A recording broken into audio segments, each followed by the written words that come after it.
boa noite. Me chamo Camila e essa aqui é a minha colega Tainá. E a gente está com as duas professoras maravilhosas e lindas. A gente gostaria que vocês se apresentassem para a gente.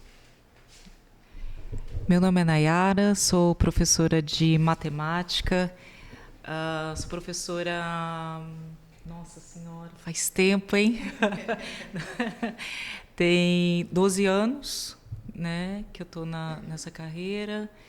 Do IFMT desde 2016 e o campus Octaíde, que é onde estou atualmente, desde 2018. Tá? Eu tenho mestrado na mesma área também, de matemática. Bom, eu sou a professora Marlene, também sou formada com a graduação em Ciências Sociais e mestrado em Sociologia. E tenho uma especialização também em Gestão Pública. Eu atuo tanto na rede estadual, já há alguns anos, e também recentemente como professora. Então, já aproveitando, né, a gente vai começar aí comentando sobre o mês da mulher, sobre equidade salarial, né? É uma reportagem que a gente separou aqui para passar. E após isso a gente vai comentar, né, gerar uns comentários sobre isso. Antes a gente vai fazer contato com a nossa redação em Curitiba. Eles estão acompanhando a divulgação de um estudo do DIEESE sobre as mulheres no mercado de trabalho e, infelizmente, ainda presente diferença salarial entre homens e mulheres. A gente já falou desse assunto ao longo dessa semana aqui no Band News em alta frequência. Amanhã tem programação especial e esse com certeza será um dos assuntos. A inserção da mulher no mercado de trabalho e essa diferença salarial, já que existe até já um projeto do governo de uma lei para impedir que mulheres que tenham o mesmo cargo que homens ganhem menos do que os homens. Vamos então a Curitiba. Quem traz os detalhes para a gente é o Leonardo Gomes, que traz as informações para a gente. Oi, Leonardo, boa tarde. Oi, Fernando, boa tarde a todos. Pois é, enquanto isso, né, na prática, em média 30% do salário das mulheres existe essa desigualdade, principalmente no ranking. Foi ranqueado pelo DIEESE, o Departamento Intersindical, que trouxe um ranking dos estados com o maior destaque para esses números. Mato Grosso, Goiás e Paraná que lideram essa desigualdade salarial entre homens e mulheres. Em média, a mulher recebe 30% a menos que o homem, que está no mesmo cargo, na mesma função. Os dados compõem esse boletim especial, divulgado justamente nesta semana em alusão ao Dia Internacional da Mulher, pelo Departamento Intersindical de Estatística e Estudos Socioeconômicos do DIEESE. Na análise da doutora em Serviço Social e mestre em Sociologia, a professora Jucimere Silveira, a desigualdade vai além das questões de gênero. De um lado, a desigualdade na inserção das mulheres no mercado de trabalho, a desigualdade relacionada especialmente ao rendimento, está associada a aspectos estruturais, uma vez que as mulheres vivenciam a desigualdade de gênero e a desigualdade racial. Então, mulheres e mulheres negras recebem menos do que homens e homens brancos. Por outro lado, tem um aspecto conjuntural, que diz respeito aos efeitos da pandemia e, sobretudo, da ausência de políticas públicas nos últimos anos. Um estudo do DIEESE é feito com base na pesquisa nacional por amostras de domicílio contínua, a PNAD contínua do IBGE. O rendimento médio mensal de uma mulher, por exemplo, aqui no Paraná, em vagas formais ou informais no mercado de trabalho, é de R$ 2.359. O de um homem é maior, é de R$ 3.285. O Rio Grande do Sul e Santa Catarina têm a diferença média de 24% entre os salários. Já o Acre tem a menor média entre todas as unidades da federação pesquisadas, de apenas, com menos, na verdade, de 1%. Na sequência aparece o Piauí com 6% e o Paraná, ou melhor, o Pará com 8% de diferença entre os salários. É muita coisa, né? E a gente sabe que tem pesquisas que mostram a dificuldade para que as mulheres cheguem a esses cargos de liderança, a cargos mais altos de liderança, e quando chegam, recebem salários inferiores aos homens. Obrigada, Léo.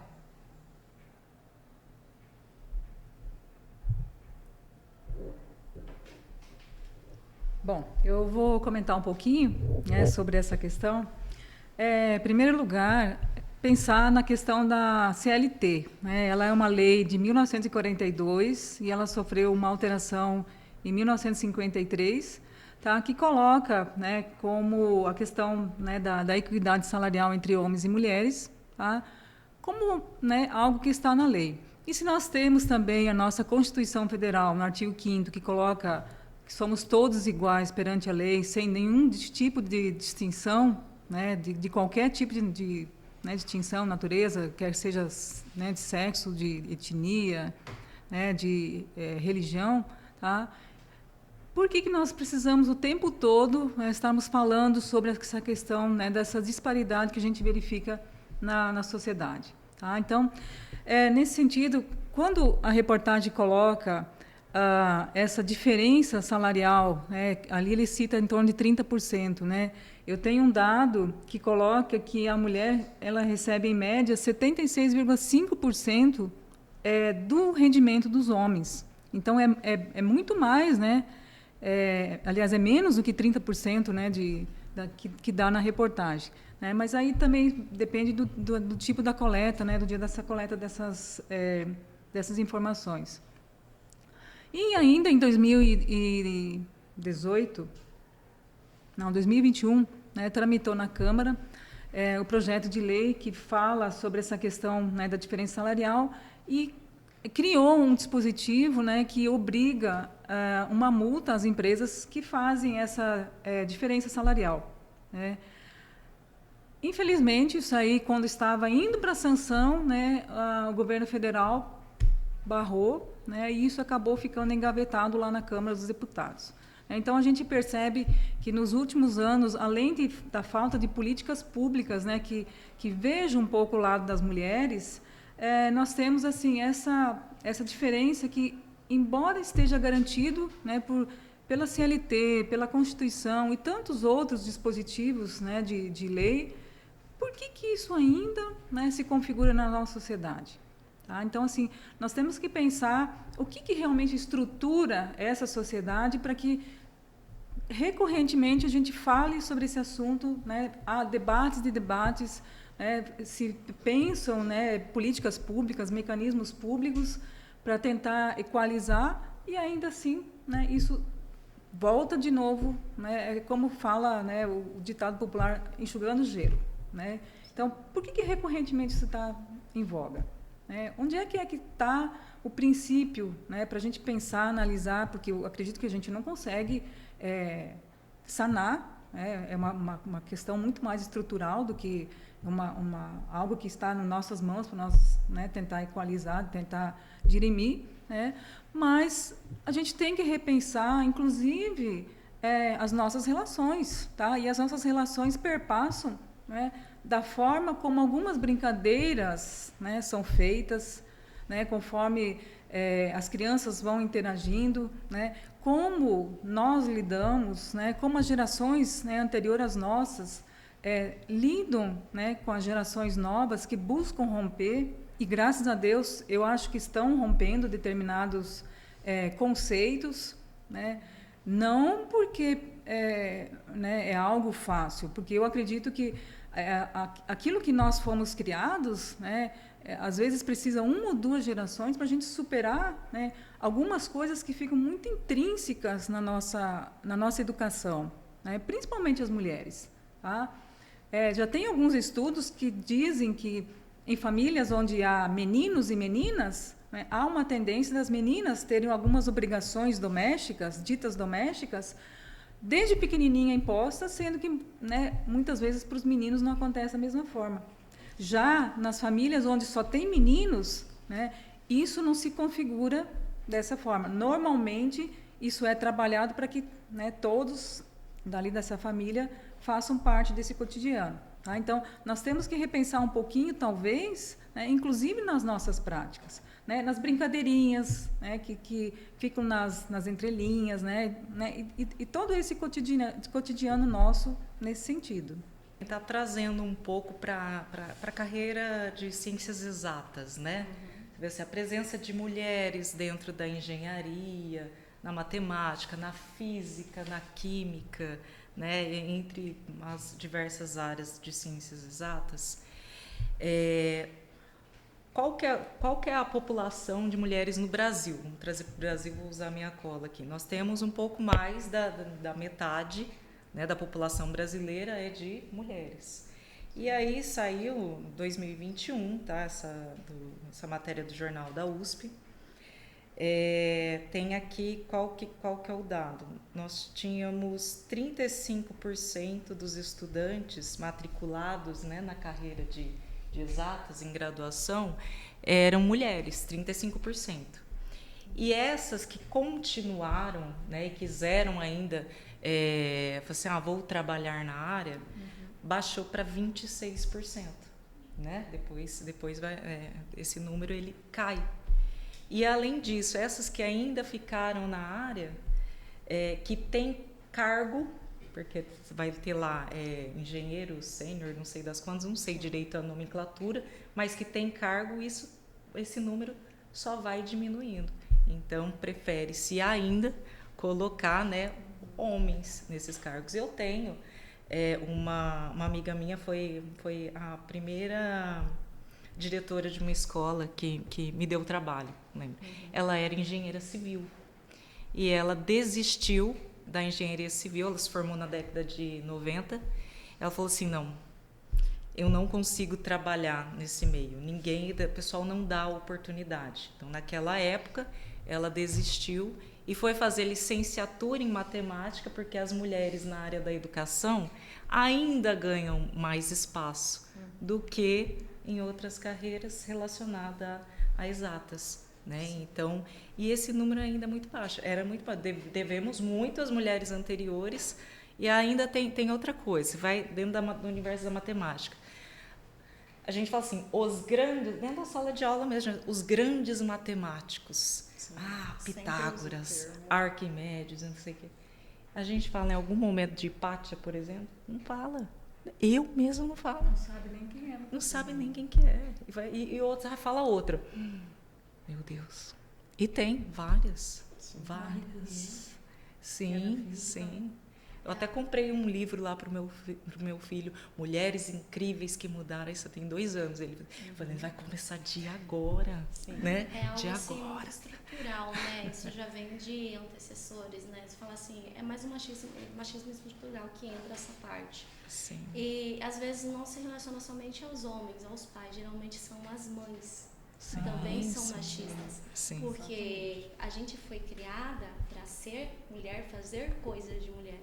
E quando a gente entra nesse assunto com os nossos familiares, inclusive com as nossas mães, vou fazer matemática, vou fazer engenharia, vou ser uma construtora, mas você é uma mulher, né? Isso é coisa de homem, não é algo assim que você deve se associar a você. Então, isso já vem de dentro de casa. Então, assim, é interessante saber que esse assunto está sendo falado, está sendo discutido, porque isso abre um leque, não só para os homens, mas sim para as mulheres.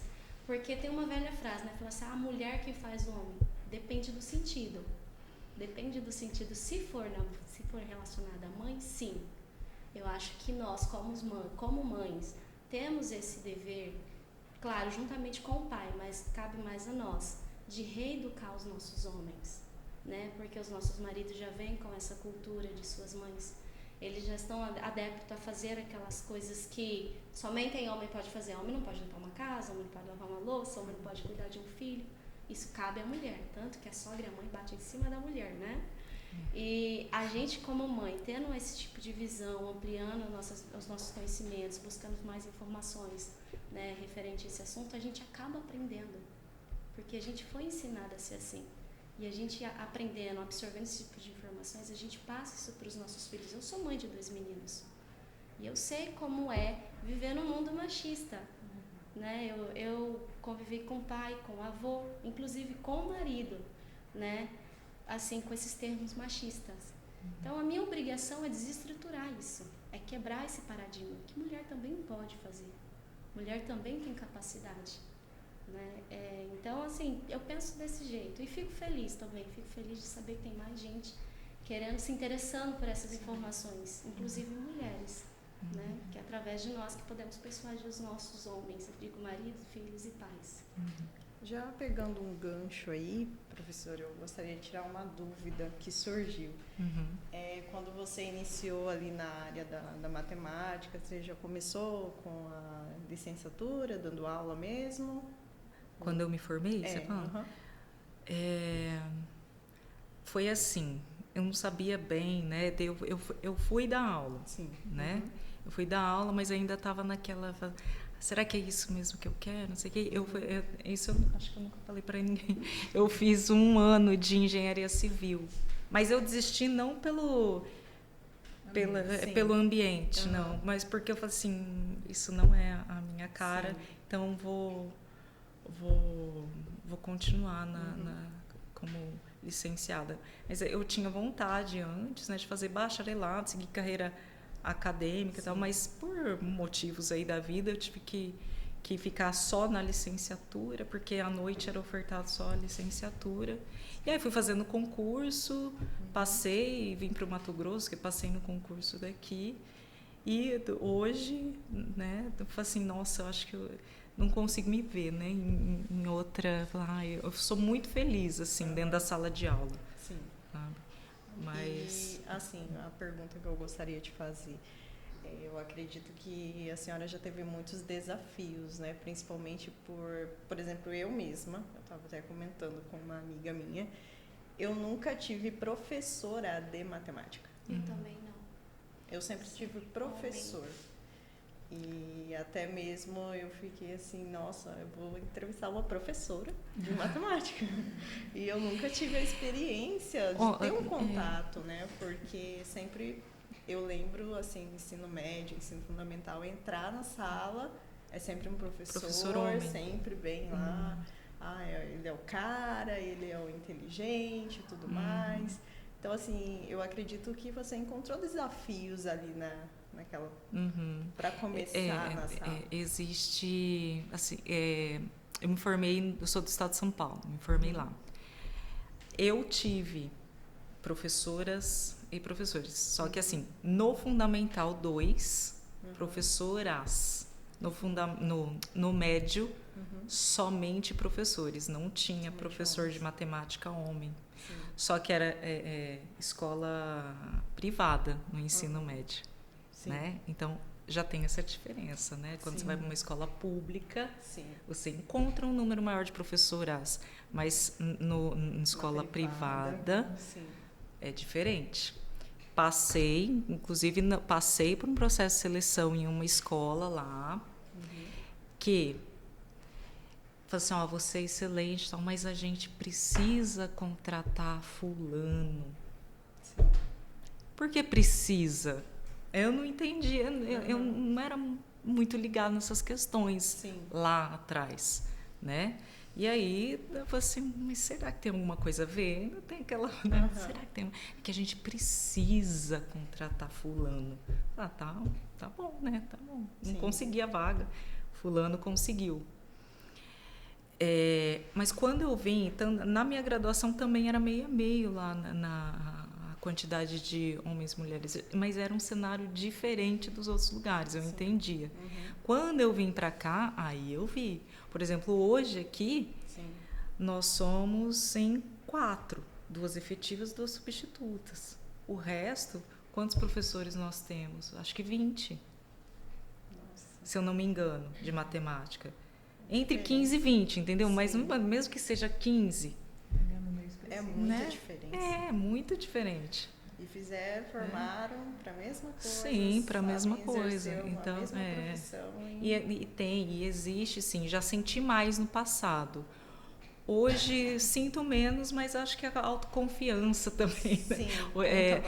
No sentido de não me sentir capaz, né? Achar que todos os outros homens ali, eles sabem muito mais do que eu. Né? Por quê? Tiveram a mesma formação, sei lá, né? Essa é a coisa da minha cabeça. Insegurança, ficava insegura pelo... Mas isso, hoje não, hoje eu já... Mas eu vejo ainda alguns olhares de alunos, alunas, em relação a isso, de ter assim, mas E os alunos aquele professor tá bem homens, melhor. eles se lidam assim, a senhora já passou por alguma situação de desafio com alunos homens, por às vezes não acreditar que era capaz de estar ali dando aula? Subestimar só pelo fato de ser uma Sim, mulher. sim, quando vem muitos questionamentos. É um bombardeio de questionamento, mas você vai vendo que é para testar o seu nível, né? Sim, já passei um aluno de superior,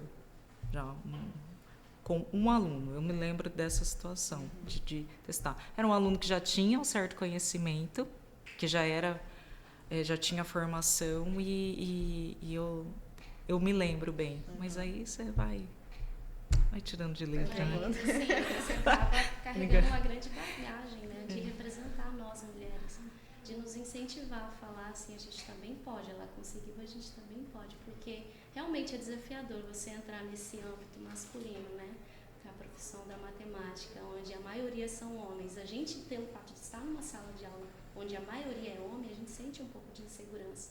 Não que a gente duvida da nossa capacidade, mas pelos julgamentos, né? A gente, por mais que a gente fala, eu sou autônoma, eu consigo, a gente se sente mal por ser julgada, né? É difícil você enfrentar olhares de colegas de sala, professores, né? Por mais que vão estar ali te respeitando, mas a gente entende os olhares. O bom da mulher é isso, né? O sexto sentido, a gente observa que as pessoas estão percebendo ao nosso redor. E você, como professora, por mais que esteja assim, uma quantidade pequena, mas tem uma grande representatividade para nós mulheres. Nos faz sentir orgulho de falar assim, ela conseguiu, eu também posso, né? Sim. E isso é importante porque isso meio que fomenta, né? Esse desejo, acrescenta essa vontade de nós queremos estar à frente de lugares que até então era só de homens, né? Professor, e esses 30% que ele falou ali sobre essa diferença, já tem algumas profissões assim que a gente pode falar, comentar no caso, que é comprovado que essas profissões ganham menos ou ainda é escondido isso no caso? Então, essa questão dessas divergências salariais, estudos do próprio IBGE, né, a PNAD também, né, ela apresenta, isso é comprovado, né, que já tem, que essa diferença é real. Sim. Tanto é que foi necessário criar uma lei, né, para poder ter alguma punição, né, para as empresas que praticam, né, porque para caracterizar que há essa diferença salarial, tem que ser a mesma função, né? Tem que ser o mesmo empregador, a mesma jornada, tem que ser tudo igual. Né? Quais são os mecanismos que as empresas muitas vezes criam? Modificam um pouquinho a nomenclatura do cargo, né? Para não caracterizar que a mulher está fazendo o mesmo trabalho do homem, né? Mas lá na legislação, lá no seu registro, né, funcional, ele está com, né, uma pequena divergência na nomenclatura da função. E aí, quando vai se levar, por exemplo, em alguma situação que você vai levar à justiça, né, a interpretação é subjetiva. Né, e aí? Muitas vezes, justamente aí que pega a situação, né, da mulher ter que se conformar porque a nomenclatura não é a mesma, né, do homem. Tá? Mas assim, também nós temos, isso é comprovado e já não é de hoje, as mulheres estudam mais, né, isso já vem, né, de um longo tempo. Tá? Eu acredito que mais de 30 anos já que as mulheres têm procurado se qualificar formalmente mais do que o homem, e aí tem uma série de possibilidades, né? Desde a questão, aquela máxima, né, que é o homem que sustenta a casa, né? Então a mulher ela pôde em algum momento se dedicar a estudar, porque lá no passado quem estudava eram os homens e as mulheres ficavam só dentro de casa, né? Então houve uma perda lá atrás, né? Então tentou-se em algum momento, né, dar uma equilibrada nesse sentido, né? E a mulher tomou gosto, né, e continuou estudando, tá? Hoje nós temos, né, várias pessoas que se destacam, né, mas infelizmente essa questão, né, de quem são os cientistas, né? Então, por exemplo, o Banco do Brasil tem 214 anos, é a primeira vez na história que uma mulher assume a presidência do banco. Nossa. né? Uma pesquisadora negra brasileira foi uma das responsáveis por fazer o sequenciamento do novo coronavírus. Né? E isso vira notícia? Né? Não vira por várias questões. Né? Aí a gente pode pensar na questão, né, de toda a turbulência que foi esse período, né? Pensar as políticas públicas brasileiras também, que, né, de certa forma abafou muito essa questão da ciência nesse momento, tá? E a questão racial, tem uma série de questões que a gente pode pensar, que a gente pode analisar, né, pode levantar reflexões nesse sentido. Tá? E não somente a questão da valorização, né, salarial, outras coisas também, mas o próprio empoderamento da mulher. Tá? Assim como a gente também tem, né, vários dados que comprovam que, em relação ao feminicídio, por exemplo, né, normalmente a questão desse machismo que está por detrás do feminicídio é exatamente porque o homem, né, não aceita que a mulher vai se descolar dele. A liberdade. Né? E normalmente, isso também é pesquisa, né, aponta que o feminicídio ocorre por companheiro, ex-companheiro e normalmente dentro da casa da vítima, né? Justamente porque a vítima não quer mais aquela situação, né, que já não está mais sendo legal para ela, né, mas o companheiro não aceita. Então, esse perder o controle faz com que, né, muitos homens perdem o controle de tudo, né, e acabam virando assassinos. Né?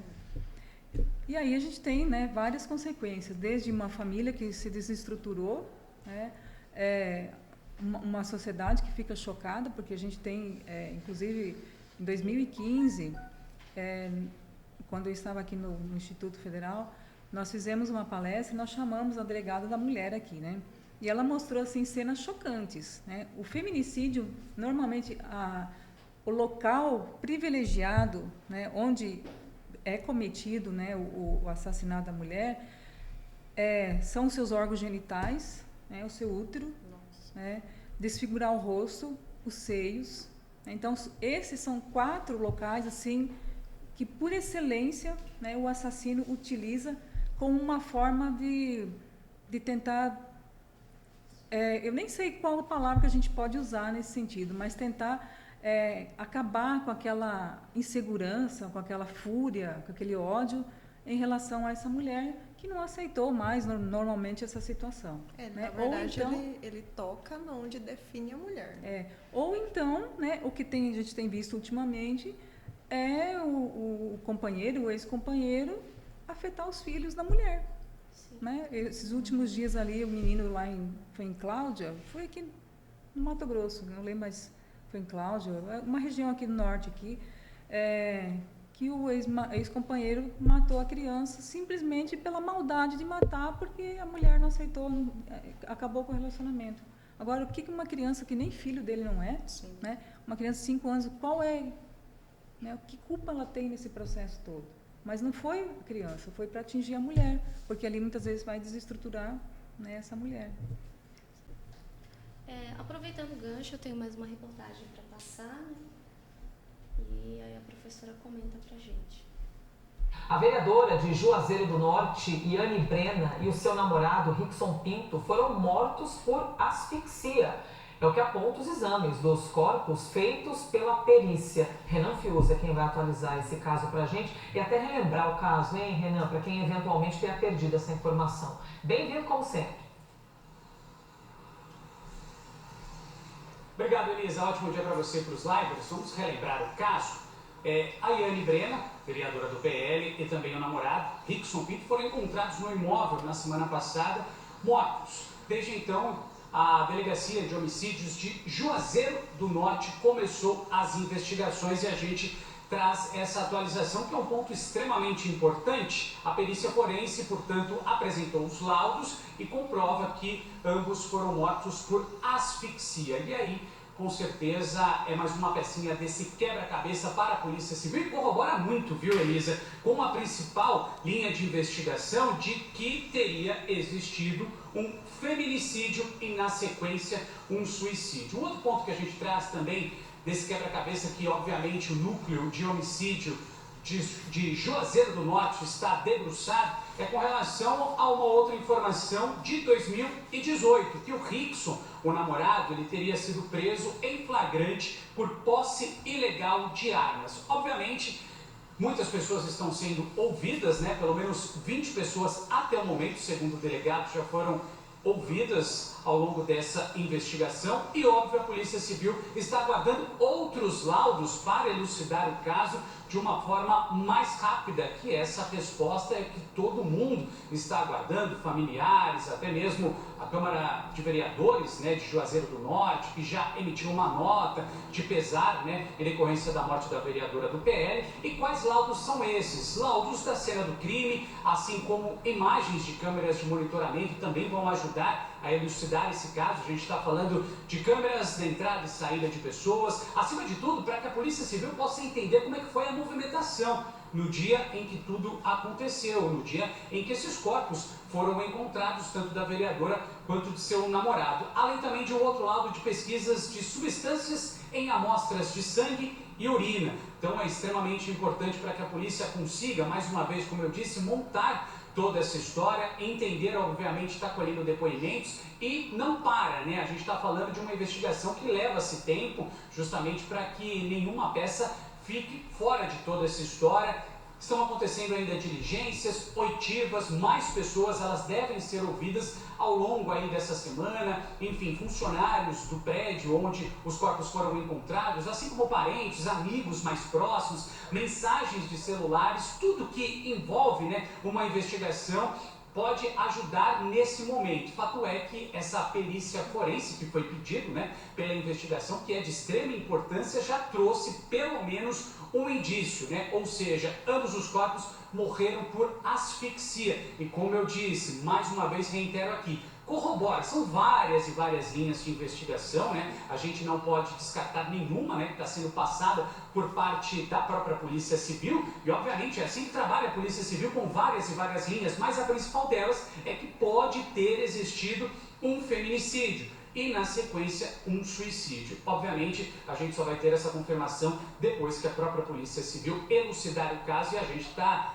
desdobrado também e apurando, e checando, e conversando com todos os policiais, com o delegado acima de tudo, e aguardando algumas informações que são passadas pela Secretaria de Segurança Pública de Juazeiro do Norte, obviamente, para a gente trazer essas novidades aqui no Live CNN, mas a gente já trouxe aqui algumas atualizações. Devolvo para você. Mais um caso, né? Então, essa questão do feminicídio, né, a gente já comentou um pouquinho disso, a partir de 2015, né, foi considerado crime hediondo, né? Nós temos a Lei Maria da Penha também, que está, né, nessa mesma vibe de tentar proteger as mulheres. Claro que também tem alguns casos, né, que os homens também, né, têm uma medida protetiva contra algumas mulheres, mas normalmente são, né, as mulheres que têm as medidas protetivas. E aí a gente tem que pensar... eu até separei aqui, né, uma fala da advogada do direito da mulher, Ana Carolina Fleury.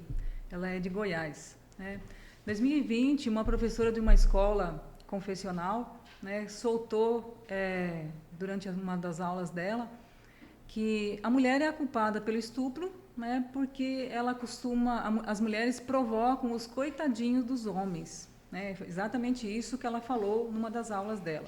E isso repercutiu muito mal nas redes sociais, deu o que falar. E aí, claro, que a escola soltou uma nota, né, dizendo que não pactua com isso, enfim. Tá? Então, essa advogada, né, ela trabalha... faz bastante trabalho voluntário, né, no sentido de ajudar mulheres em situação, né, de vulnerabilidade, em situação de risco de vida e tudo mais. Mas ela coloca que esse tipo de comentário, né, esse tipo de reprodução de falas, né, de diálogos, isso está impregnado na nossa sociedade, né, isso já vem de uma longa história de patriarcado, né, e de... vai corroborando, né, no sentido de cada vez propagar mais, né, algumas falas que ficam dissolvidas no nosso cotidiano, e de tanto, né, a gente ouvir, de tanto, né, acabar sendo reproduzido, acaba soando como natural, né? E a gente não pode considerar isso como uma coisa natural, né? A gente tem que pensar que essa questão, né, ela tá, muitas vezes, esse tipo de atitude, né, ela vem junto com aquilo que eu já falei antes, né? A gente cresce junto, né, com aquela ideia de que as meninas têm que ser dóceis, né, as meninas têm que ser obedientes, as meninas não podem sentar de perna aberta, né, elas têm que sentar com a perninha cruzada, né, as meninas têm que ter o estojinho bonitinho, arrumado, o caderno bonitinho, a letrinha bonitinha, né? E os meninos não, né? Os meninos podem ficar bem mais largados. E isso é uma questão que vai crescendo, se a gente não parar, né? Muitas vezes, se a gente não analisar determinadas falas, né, procurar a etimologia mesmo da palavra, né? Você procurar entender o significado real de algumas palavras, você reproduz e nem se dá conta dessa reprodução, né? E quando a gente vê, a gente não, ao invés de contribuir para que tenha uma evolução, né, tenha uma nova configuração na sociedade, né, acaba reproduzindo e cada vez aumentando ainda mais. Então, nesse sentido que isso não é um fator biológico, né, isso é um aprendizado, né, a gente acaba sendo, né, instruído para isso ao longo dos anos. E se a gente pensa, né, em deixar, né, um exemplo, né, de vida para os nossos filhos, é justamente romper com essas situações, né? Não é fácil, né? Eu acho que até mesmo para a mulher que não está satisfeita em um determinado relacionamento, para ela chegar, né, no companheiro e dizer que não quero mais, né, aí rola muita terapia. Sim. Rola muito medo. Eu acho que não é uma coisa assim que é tranquilo, especialmente, né, em questões onde, né, esse machismo, né, essa prepotência, né, do homem sobre a mulher, né, se faz presente o tempo todo, tá? E aí a influência desde da forma como, né, a criação, o meio que está inserido, o ambiente também tem a interferência, né, e a gente tem que ter o conhecimento suficiente para a gente saber que tem alguém que luta, né, por nós temos leis que amparam, mas que eu sempre deixo essa reflexão, né? O feminicídio, né, tem lei protetiva, tem, né, vários mecanismos de proteção, né? A questão da equidade salarial também tem, tá? Por que, né, sempre de novo tem que criar outras formas, né, de ressaltar aquilo que já está posto em lei, né? Sempre de novo a gente volta nessa estaca zero. É porque em algum momento, né, houve uma falha. E a falha é de todos nós, né? Não é só das mulheres, não é só dos homens, é de uma sociedade inteira que está ali nesse contexto, tá? E assim, quando tem, por exemplo, a questão agora que está, né, sendo bastante veiculada, a questão da não necessidade da autorização do parceiro para a laqueadura de trompas, né? Aliás, para a esterilização, né? Isso é algo que já foi sancionado, acho que em 2021, né? Enfim, né, foi na gestão do presidente anterior, né? Só que ela entrou em discussão, ela entrou em publicidade, né, nos últimos dias, né? Porque até então, em dezembro mesmo, não havia uma veiculação ampla. E, se eu não me engano, isso aí é de setembro do ano passado, né? Então, por que não mencionar, por que não publicizar isso? É um direito da mulher, né?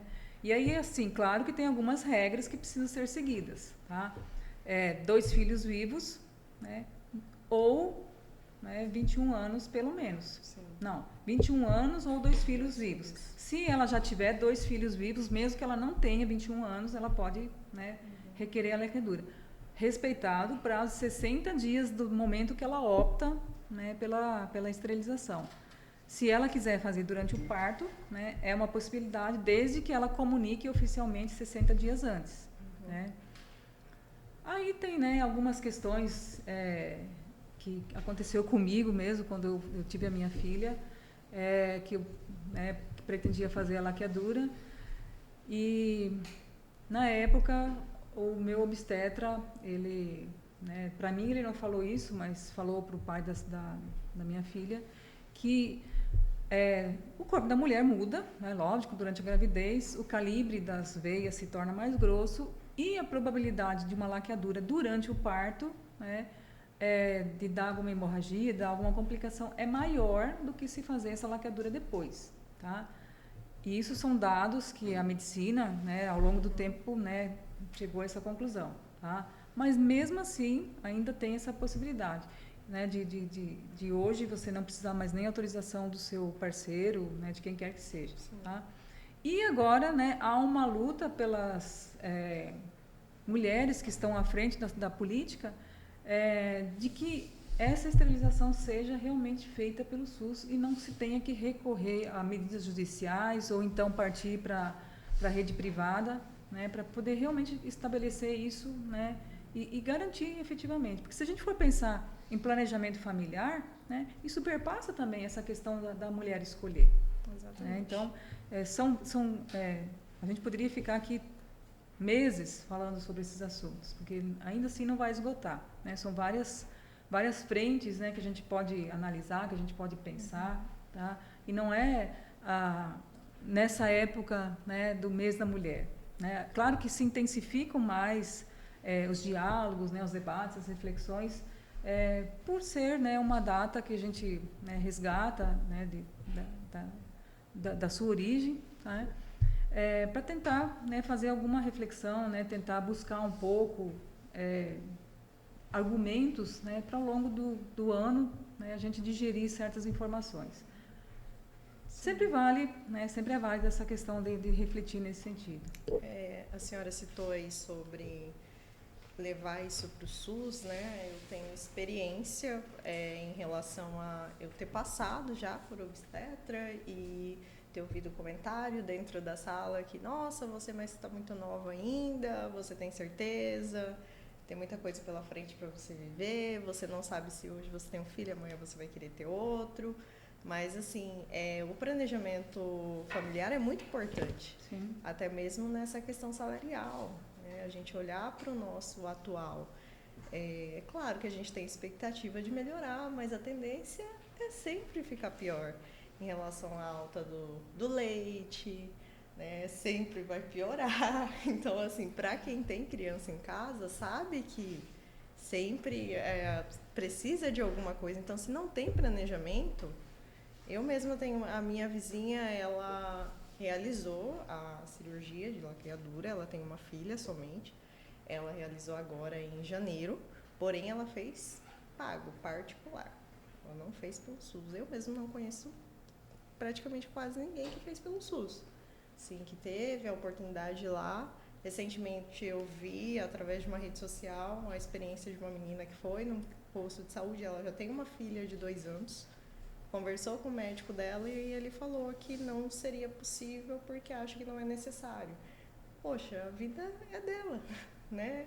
Ela é mãe, ela sabe o que ela passa, então, assim, tem mesmo que ser falado sobre isso. Não somente no mês das mulheres, mas todos os dias para relembrar, né, tudo que a gente passa. E outra coisa também, acredito que essa questão de planejamento familiar, isso aí deveria de perpassar, né, de uma forma bem mais explícita na própria educação escolar, né? A gente, como professora, né, eu não sei você, Nayara, mas eu percebo muito, chega no primeiro ano do ensino médio, muitas meninas vêm perguntar, às vezes, para os professores, principalmente, determinadas questões específicas sobre a questão biológica, né, sobre a questão da reprodução, sobre... a questão de prazeres femininos, porque em casa não se fala disso. Né? Então, tudo bem, a geração anterior não aprendeu isso com as suas mães, suas avós, né? Mas a gente precisa falar sobre isso. Né? Não é esquivando do assunto que esse assunto vai evaporar, né? Vai sumir. Né? Assim como não é desviando o assunto do machismo, do feminismo, né? Que isso vai sumir. Então, quanto mais a gente falar, né, o planejamento familiar é uma lei de 1996, já tem 27 anos essa lei. Então, nem sei se todas as pessoas sabem que existe essa lei, né, que isso é uma lei, que não é, né, só uma conversa de posto de saúde. né? Então, quando a gente pensa agora, né, nessa questão, né, da esterilização, é justamente, né, essa mudança nessa lei do planejamento familiar, né, que se percebeu que havia essa necessidade, né? E aí, né, esse assunto rende muita coisa ainda, né, ao longo dos anos. Sim. Se a gente nem vamos entrar no assunto aborto, né, porque isso aí também rende muito. Muita coisa. Isso aí é uma outra programação, né, uma outra, quem sabe, né, para um outro grupo, né, para colocar isso como, né, um debate também interessante, né, porque a gente tem que pensar o lado da ciência e o lado da religião, né, como essas questões morais, né, elas influenciam, né, grandemente esses assuntos que tocam, né, essa questão, né, biológica, né, porque a reprodução, a questão do sexo é uma questão biológica, não é algo que é do outro mundo, né, é uma questão que todo mundo tem, né, todo mamífero, né, todos nós passamos por isso. E aí, né, vamos lá, né, aí a gente tem que pensar algumas formas a gente encorajar mulheres a falar da sua situação. Se a gente for colocar uma roda de conversa, né, e pedir, né, sinceridade, estudos também comprovam as dificuldades das mulheres são quase todas elas iguais. Mudam os nomes, mudam as idades, né, mas as dificuldades perpassam pelo mesmo assunto.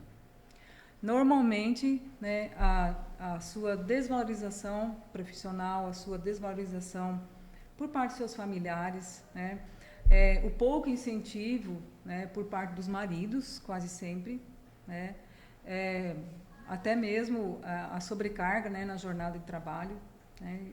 Então, assim, mudam os nomes, né, mas o assunto acaba perpassando por aí, né. Se a gente for pensar como agora está bastante em voga a questão da cura do feminino, né, de você buscar, né, a origem de algumas angústias, né, a gente vai se deparar com esses caminhos todos. E aí, assim, um convite, né, para todos, né, para a gente pensar formas de você encorajar pessoas, de você tecer um elogio desde que seja sincero, né. Eu acho que todo mundo gosta de ser elogiado, né. Se você, uma coisa mínima que você fizer, às vezes uma dificuldade de relacionamento que você tem com uma outra pessoa, se você fizer uma palavrinha que você disser, né, vai fazer toda a diferença e aquela pessoa vai perceber que você olhou para ela, né, que você percebeu isso nela. E isso eu acho que é muito importante. Porque se a gente for pensar hoje, por exemplo, a questão de lideranças, né, as grandes lideranças, né, elas se preocupam.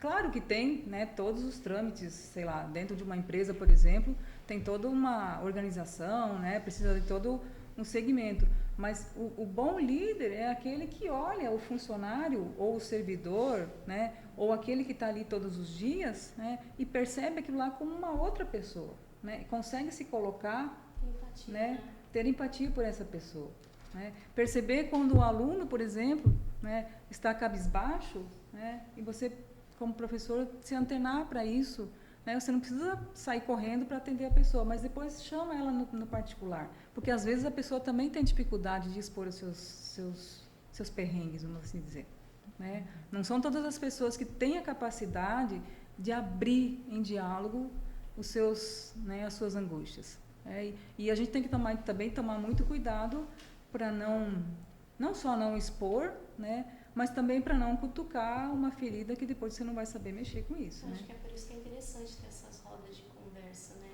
Que a gente expõe esses assuntos, esses quesitos, né?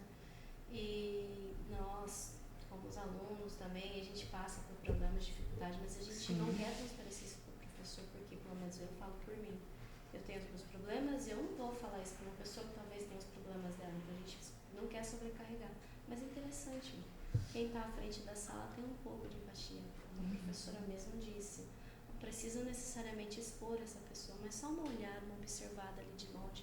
Às vezes pode até acontecer casos de abusos de mulheres com maridos em casas, né? Porque nós não estamos lidando com pessoas jovens, assim, com a maioria adultos, casados, mães. E às vezes você dá uma olhada, uma observada naquela aluna que está ali no cantinho, está meio cabisbaixa, chamar no canto e perguntar o que está acontecendo. Talvez ela precise só disso, de alguém perguntar. Pelo fato de você perguntar, você está salvando uma vida. Né? E é importante, sim, esse fato da gente estar conversando, encorajando as outras mulheres, outros alunos, independente do gênero, a falar sobre esse assunto. Né? A gente não precisa carregar tudo só para nós. Né? Nós temos que dividir isso com as pessoas. Eu gosto muito de trabalhar o filme Avatar. Por quê? A grande mensagem daquele filme, né, é que eu vejo o outro. Né? Eu acho que essa é a grande mensagem de tudo daquele filme lá. E às vezes as turmas para onde eu passo o filme não se antenam, né, para esse tipo de coisa. Né? Aí quando a gente puxa o assunto, aí no fim das contas eles, né, caem em si. Né? E realmente, né, ali, esse filme ali, além de uma grande superprodução, né, tem essa mensagem. Então, assim, alguns audiovisuais, eles são interessantes de a gente trabalhar, porque tem como a gente chegar em determinados assuntos que talvez no cotidiano passa batido, né? Distrai um pouco, sai um pouco daquela rotina de todos os dias, conteúdo, né? E sai para uma outra reflexão. Né? E isso, a questão da empatia é importante. Quando a gente lida com pessoas, isso é muito importante. A gente quer agradecer a participação das professoras, foi um assunto bastante enriquecedor, né? Podemos abrir a nossa mente e é isso, a gente quer agradecer e espero que todos tenham aprendido um pouco, né? Que a gente também aprendeu, né? Mas é isso, espero que tenham gostado.